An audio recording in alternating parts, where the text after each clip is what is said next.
Imagine deploying soldiers, machine guns, and military strategy, only to be outmaneuvered by birds. In 1932, Australia faced an unlikely adversary, the emu. Following a severe drought, more than 20,000 emus descended upon Western Australia's wheat fields, devastating crops and breaching fences. Desperate farmers appealed to the government for assistance. The response was extraordinary.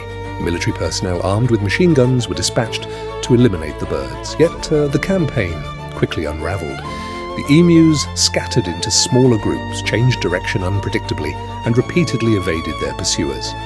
Despite thousands of rounds being fired, the operation achieved little.